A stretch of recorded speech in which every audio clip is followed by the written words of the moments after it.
अस्सलाम वालेकुम एवरीवन, कैसे हैं आप सब लोग। उम्मीद है आप सब लोग खैरियत से होंगे और अपनी लाइफ में खुश होंगे। अच्छा, ये वाली जो वीडियो है ये ENG 205 के स्टूडेंट्स के लिए है। अभी पिछले सेमेस्टर में ही HEC ने एक 105 का कोर्स जो है वो इंट्रोड्यूस करवाया था at the place of functional English. तो ये इसका पार्ट 2 है जिसका नाम है GE 205 और ये एक्सपोजिटरी राइटिंग के नाम से है। अच्छा, आप सब लोग चूंकि फाइनल एग्जाम्स हैं तो मुझसे पूछ रहे थे कि फाइनल पेपर में क्या आ सकता है। तो आप सबको पता है कि जो फाइनल टर्म का पेपर होता है ना वो बिल्कुल अनसीन होता है। हमें सिर्फ पेपर पैटर्न बताया जाता है, उसी के अकॉर्डिंग जो है ना हम काम कर रहे होते हैं। टीचर्स ने अपने स्टूडेंट्स को बताना होता है। लेकिन ये है कि अगर इवनिंग का पेपर है या इससे पहले कोई पेपर हुआ हो ना इवनिंग का, तो वो आप लोग देख लिया करें ताकि आपको थोड़ा पेपर सेटर का आइडिया हो जाए कि किस तरह के क्वेश्चंस जो है ना वो आ सकते हैं। तो अभी हम ये देख लेते हैं कि जो इवनिंग का पेपर हुआ है लास्ट वीक, लास्ट वीक हुआ है, ये इवनिंग का पेपर है। तो ऑल्दो इसका जो पेपर पैटर्न है ये 4 क्वेश्चंस के ऊपर है। हमारा जो मॉर्निंग का पेपर पैटर्न है ना वो 5 क्वेश्चंस हैं और 10 मार्क्स ईच क्वेश्चंस के होंगे। लेकिन हम इसको देख लेते हैं कि ताकि हमें थोड़ा आइडिया हो जाए कि किस तरह के जो क्वेश्चंस हैं वो पेपर में आ सकते हैं। अब ये देखें, इसमें जो सबसे फर्स्ट क्वेश्चन है, how do we analyse information, what are the important parts of this process and how do they make our analysis better, give an example. अगर आप देखें तो ये बिल्कुल जो इंट्रोडक्शन का चैप्टर है उसके अंदर से ये वाला क्वेश्चन है और 15 मार्क्स का है। यानी कि आपने लेंथ ही जो है ना वो डिस्क्रिप्शन देनी है, इसकी फुल फ्लेज डिस्क्रिप्शन देनी है। तो ये आपका थ्योरी बेस्ड क्वेश्चन है। अच्छा, सेकंड आप देख लें कि why is it important to talk about what we did during field work when we share our research findings and how can we do it well, explain with an example।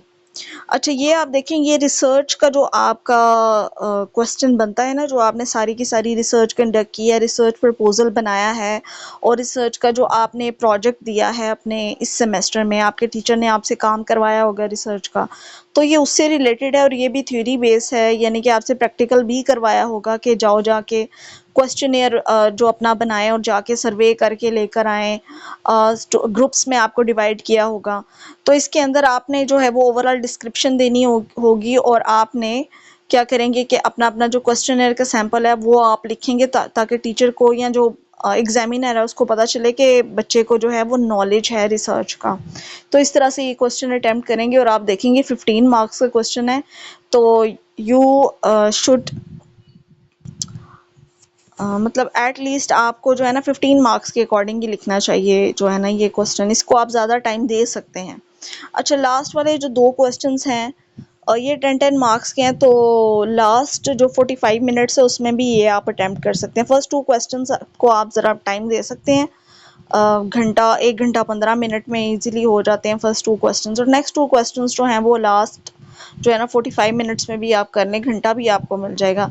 तो चलें देख लेते हैं ये क्या है। How do questions that make you think about your writing make it better, like they help you figure out what you are doing when you write, listen to listen to advice। मुझे नहीं पता कि आपको ये visible है या नहीं। हाँ, listen to advice, see what you are good and not so good at, make you feel more in charge of learning how to write. अच्छा, ये जो राइटिंग स्किल है ना, आपको पता है 4 कम्युनिकेशन स्किल्स होती हैं, listening, reading, writing and speaking. तो ये आपका राइटिंग से रिलेटेड क्वेश्चन है। ये चारों की चारों स्किल जो है ना ये एक्सप्लेन की हुई हैं अंदर। जैसे वो आपके रीडिंग स्किल में है ना क्रिटिकल थिंकिंग और वो सारी चीज़ें, सेल्फ रिफ्लेक्शन, तो वो और ये जो आपने हॉट्स किया था SQW3R, उसी के अंदर ये सारी चीज़ें डिस्कस हुई हुई हैं। ये एक डिपार्टमेंट की तरफ से नोट्स बनाए हुए हैं, PDF सबके साथ शेयर किया हुआ है GE 205 का। तो उसी में से जो है ना वो आपका पेपर बना है। अगर आप वो पेपर पढ़ लेते हैं ना, मतलब वो सारा PDF आप पढ़ लेते हैं, तो आपका पेपर इजीली हो जाएगा। उसी में से ये क्वेश्चंस हैं।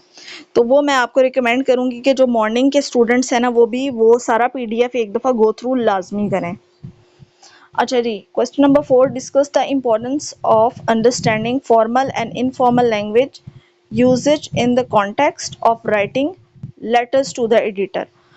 स्टडी। अब ये फॉर्मल और इनफॉर्मल के अंदर क्या डिफरेंस आता है लैंग्वेज के अंदर, आपको पता है कि लैंग्वेज जो है वो दोनों की डिफरेंट होती है। फॉर्मल के अंदर आप जो है वो इतने मतलब फ्रैंक नहीं हो सकते, और इनफॉर्मल के अंदर आपको पता है चूंकि आपने अपने सिबलिंग्स को लिखना होता है, रिलेटिव्स को लिखना होता है, अपने क्लोज वंस को लिखना होता है, तो आप जो है वो अपनी मर्ज़ी की लैंग्वेज यूज़ कर सकते हैं उन लेटर्स में। तो ये आप इसके अंदर डिफरेंस बताएंगे। और दूसरा ये है कि in the contents of writing letters to the editor. अब ये देखें, चूंकि आपकी आउटलाइन में सिर्फ लेटर्स टू द एडिटर हैं, वो मेजर पोर्शन है, तो उसी के अकॉर्डिंग आपने जो है ना वो डिफ्रेंशिएट करना है। तो आप बता देंगे कि जो 7 एलिमेंट्स हैं उनके अंदर क्या डिफरेंस आता है। जैसे आप देखेंगे कि सेंडर्स एड्रेस में क्या डिफरेंसेस हैं, रिसीवर एड्रेस में क्या क्या डिफरेंस है, फिर उसके बाद सैल्यूटेशन में क्या डिफरेंस है। जैसे एक एग्जांपल ले लें आप, कि अगर आप किसी को मतलब बुलाना चाहते हैं, आप किसी को मुखातिब करना चाहते हैं डियर सर, ठीक है, या रिस्पेक्टेड मैडम, ये आपकी ग्रीटिंग्स हैं, ठीक है, सैल्यूटेशंस हैं, ग्रीटिंग्स हैं। तो लेकिन अगर आपने किसी को इनफॉर्मल आपने लिखना है लेटर, तो उसमें हो सकता है आपने अपने बहुत क्लोज फ्रेंड को लिखना हो, जिसका आपने कोई नाम भी डाला हो सकता है, या कोई मतलब आप उसे निक नेम से बुलाते होंगे, जो मतलब कोई भी आपने उसको नाम दिया होगा अपने फ्रेंड को, तो आप उस नाम से भी आप उसको मुखातिब कर सकते हैं। तो फॉर्मल और इनफॉर्मल की जो लैंग्वेज है उसके अंदर आपने डिफरेंस बताना है in the context of letter to the editor.